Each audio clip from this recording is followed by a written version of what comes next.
In the shadow of the Smokies, near a stream called Deep Creek, the Cherokee warned children not to stray after dark.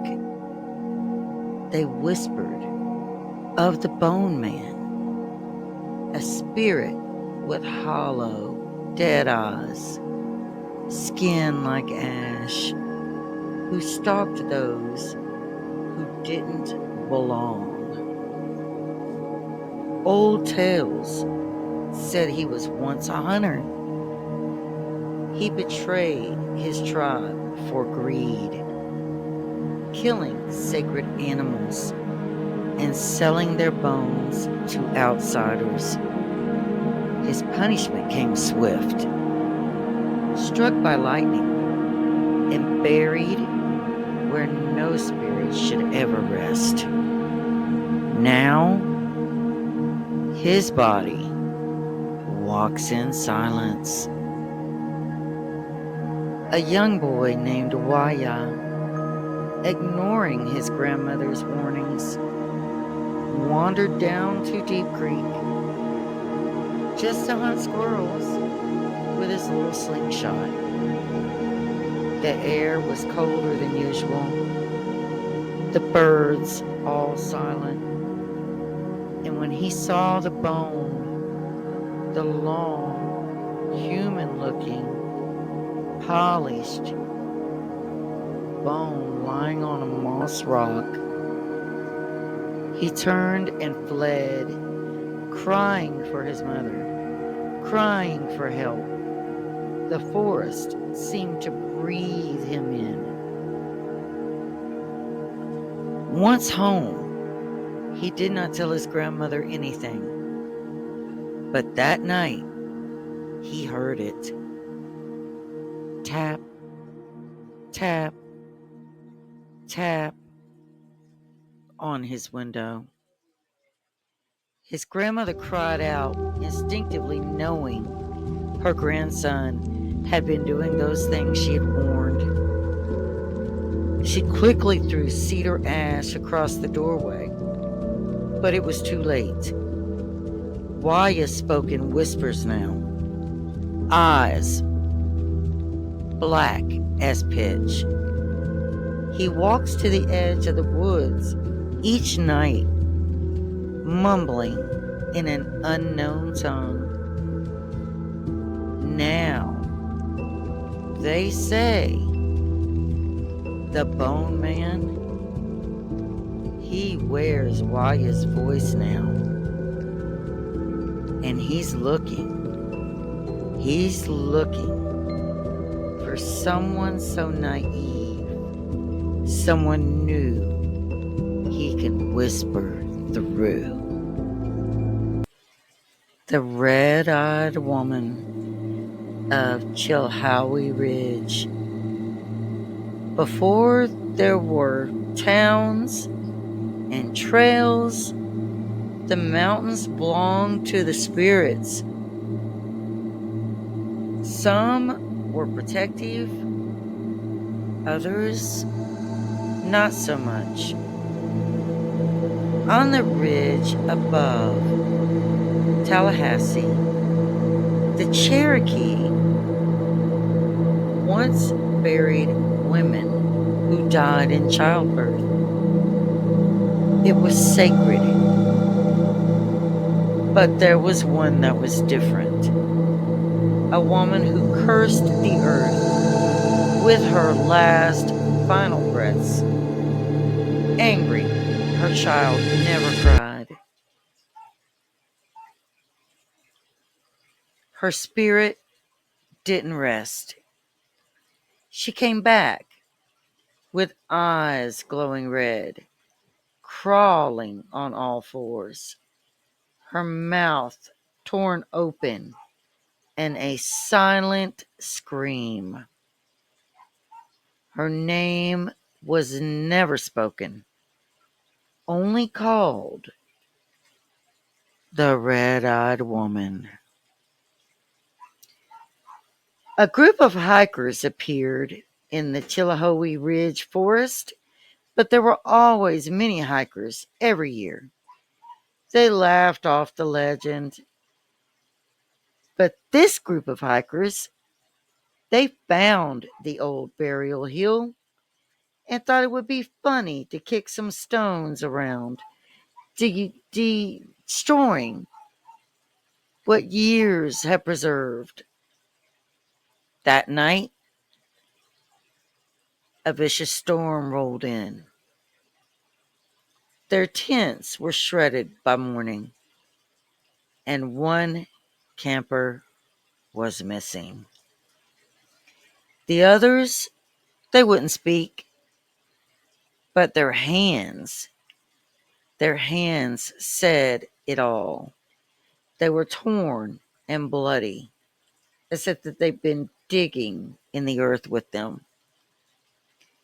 Later that day, a park ranger found the missing hiker, her body upright in a shallow grave, eyes totally burned away, mouth filled with red clay.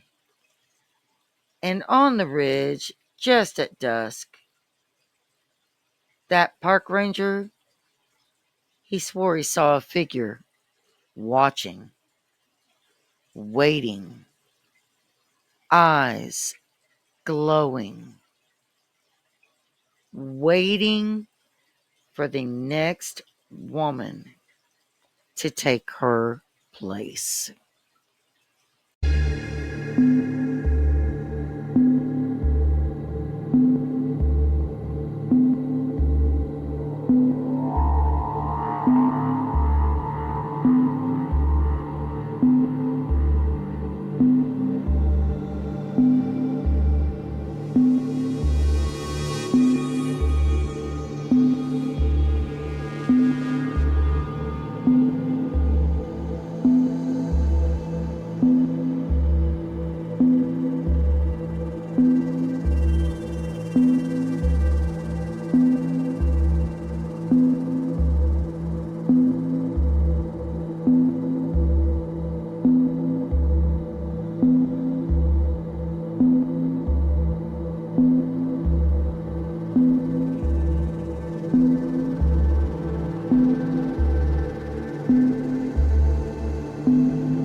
The Wendigo's Echo. Though the Wendigo is often told in northern tribes, an old Cherokee story speaks of a similar spirit, one not born of hunger, but invited through a person's grief and vengeance.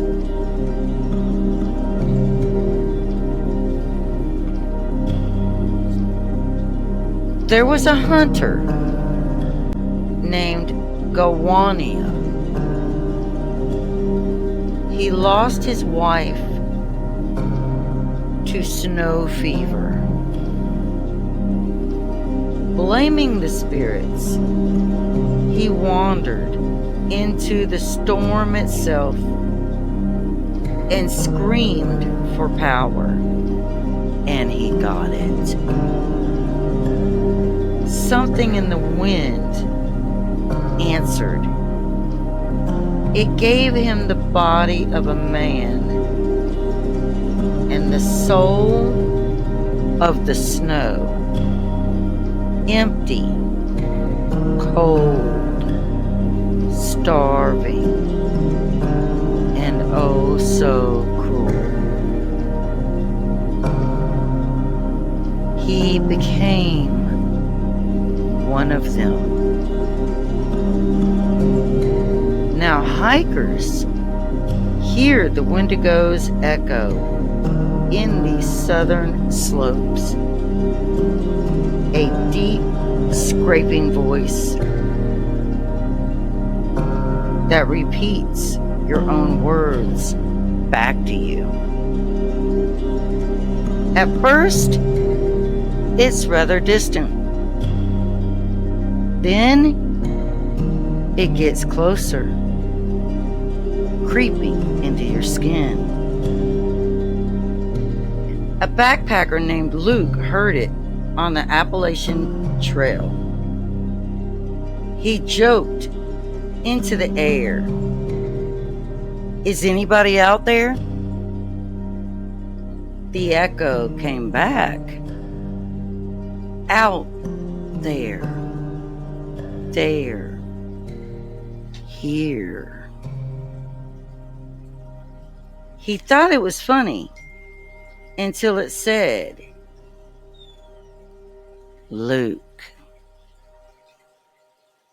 His body was found days later, though untouched, but his lips were frozen open in a scream, and the trees around him were all clawed inward toward where he lay.